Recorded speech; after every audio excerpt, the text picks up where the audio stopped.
Yeah, bang your head. Yeah. Napalm death.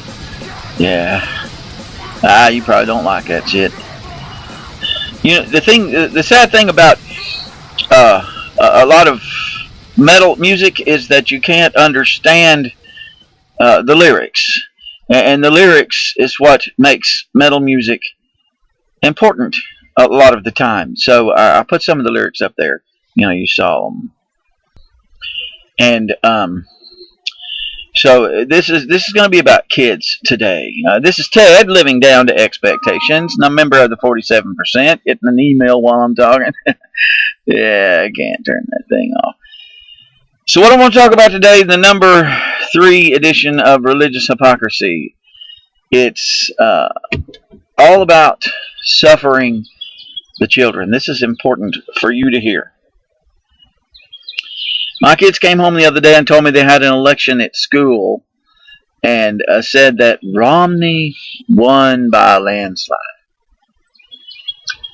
And my son especially is always defending his dad's position against Romnut. And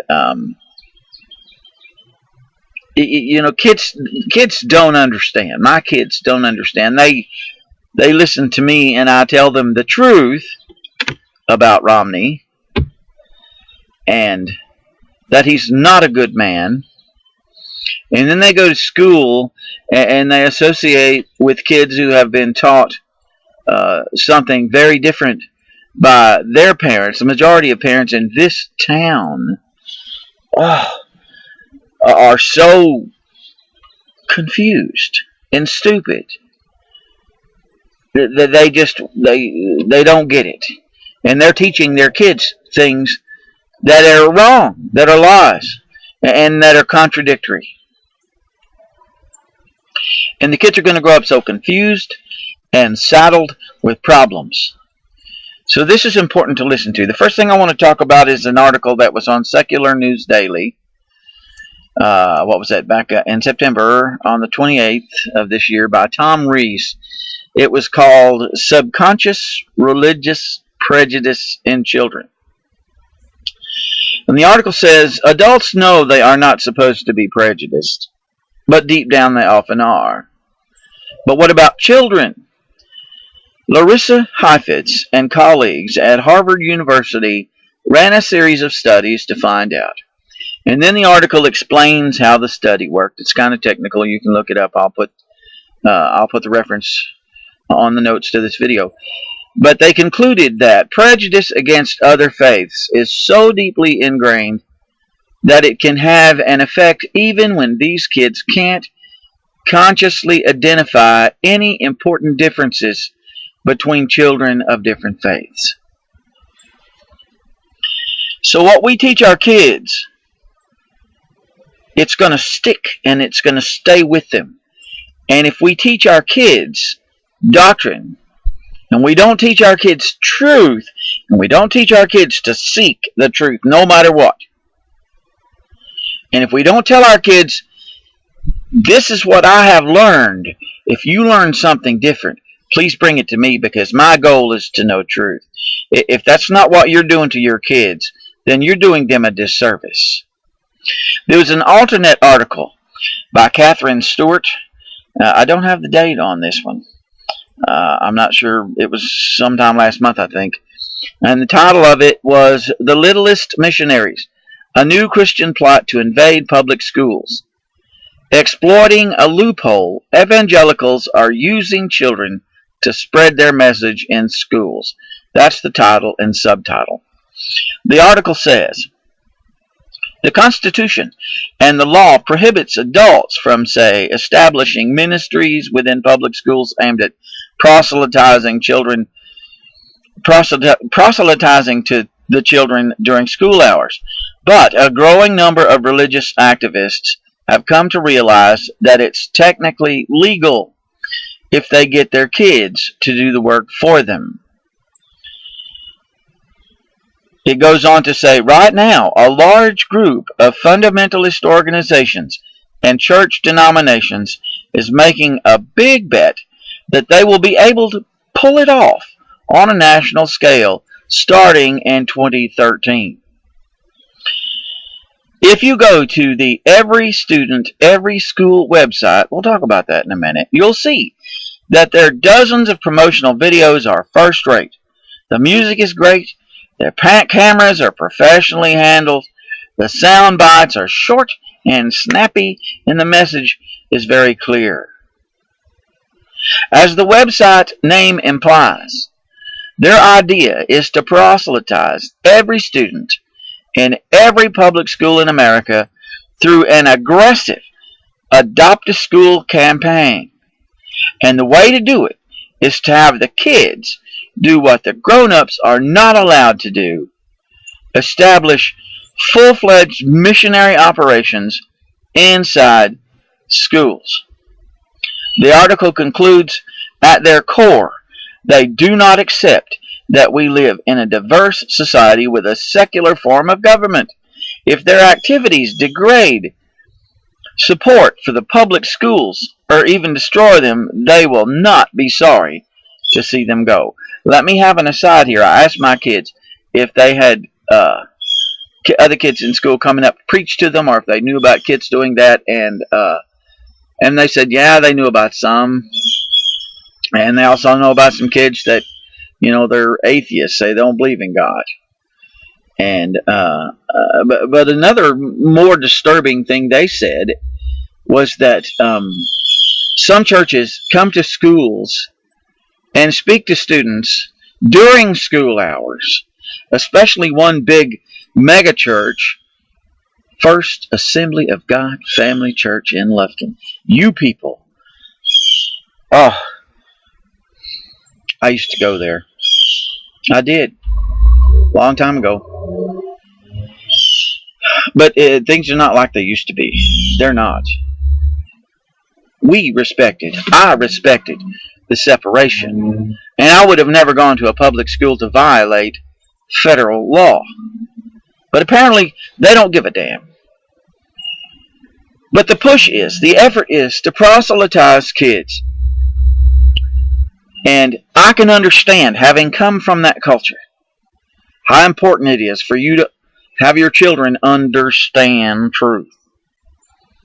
I can understand your concern for children who are lost and dying and going to hell. Yes, I can. I do understand that.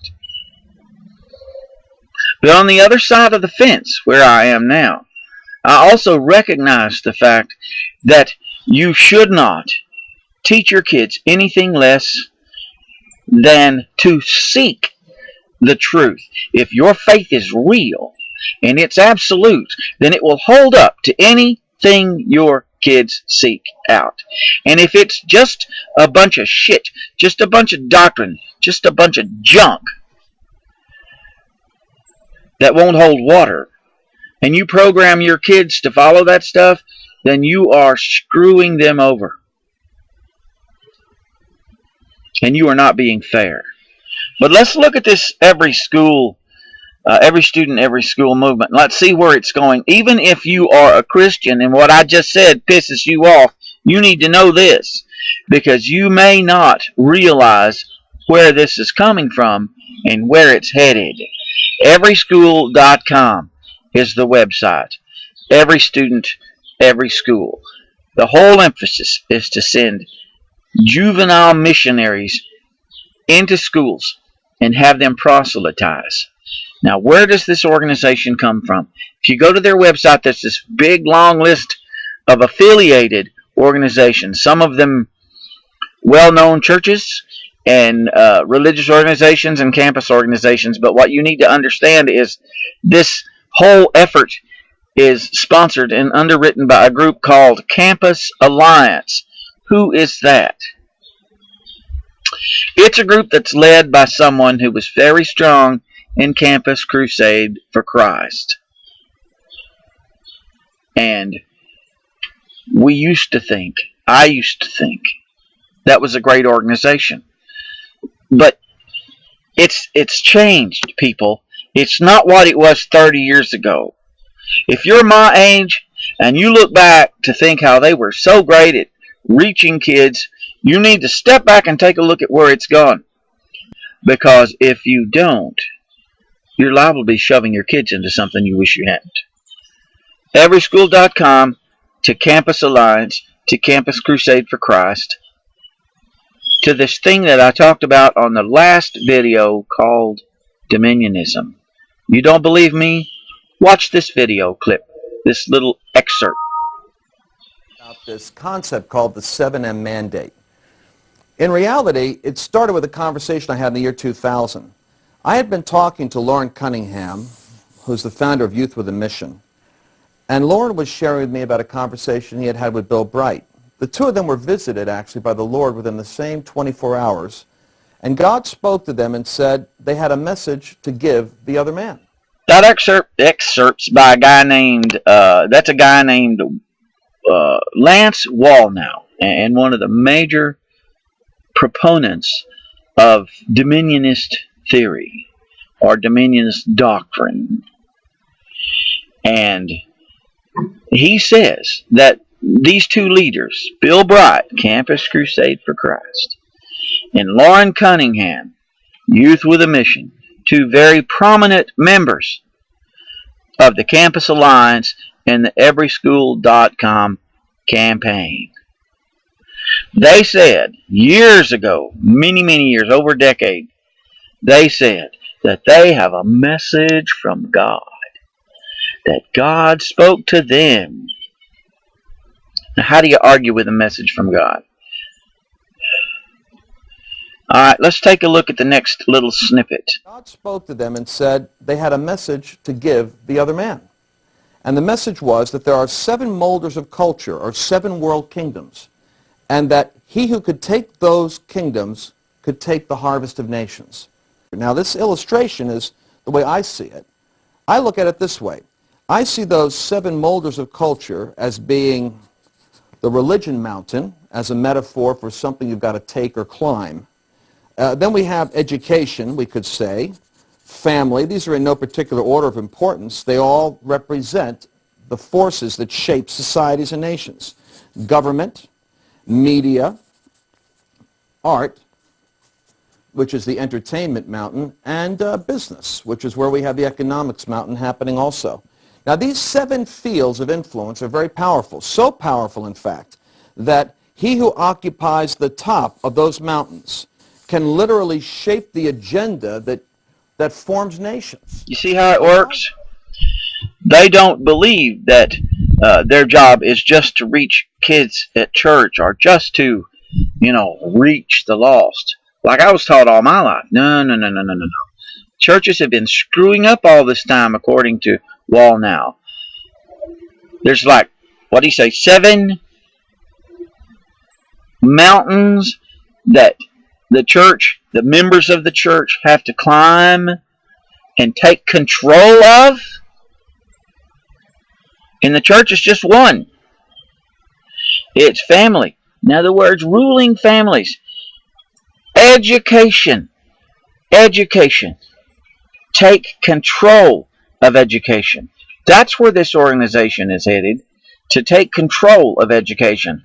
Not just reach into schools to children who are needing help and hurting. No, it's to take control. Along with the other elements. That's scary as hell, people. Now, the last part is the scariest of all. Listen to this. Ministry will tell you. The issue is corruption. The foundation of the prosperity of nations is going to have to be the teaching of Jesus. The good news is you can do that covert or you can do that overt. You can be, like I always say, you could actually be following that thing from Jehovah Rophi, Jehovah Nisi, Jehovah Sidkenu, or Jehovah Sneaky. Because God has a way of getting into positions, companies, businesses, nations, and communities before the devil even knows what got in there. Because the gospel is bigger than just the church mountain. It's the Did you see that caption? Through the covert re-education of culture and overt preaching of the gospel, we now have the tools to transform nations. In other words, they're going to preach the gospel in church, but everywhere else they're going to sneak in and take over. They're going to lie. They're going to lie. And that's what this organization is trying to do. And it's using your kids, if you are letting them participate, to help them take over the world. Is that really what you want? Now, dominionism is scary. I'm going to have to do some more work on this in another video. But when it comes to kids, it's important that you understand that our future depends on kids that can think for themselves. In this world that's getting harder by the minute, they have to be able to think for themselves. And if all you're doing is proselytizing them and teaching them absolutes that's not, but that's inside a box,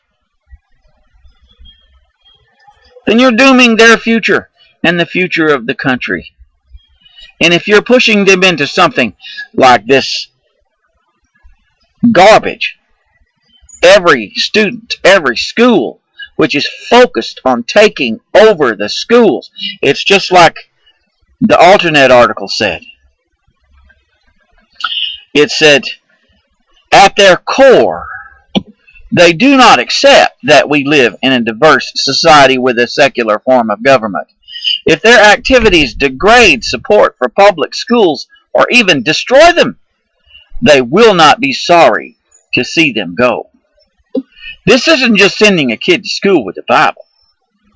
This is sending a kid to school with weapons to destroy every single thing our country stands for. Freedom. Freedom of speech. Freedom to worship or not. Freedom to live in a society that is not dominated by religion.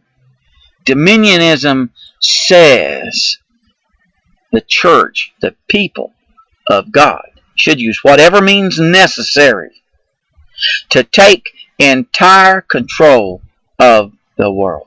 Nothing less. And they want to use your kids to do it. If you're letting them do that, then shame on you. If you weren't aware of it, find out about it. Don't just sit on your butt, people. That's the whole point. I keep saying it over and over. Ignorance is not knowing. Stupid is not hearing. Don't be stupid. Love your kids. Respect them. Don't be stupid.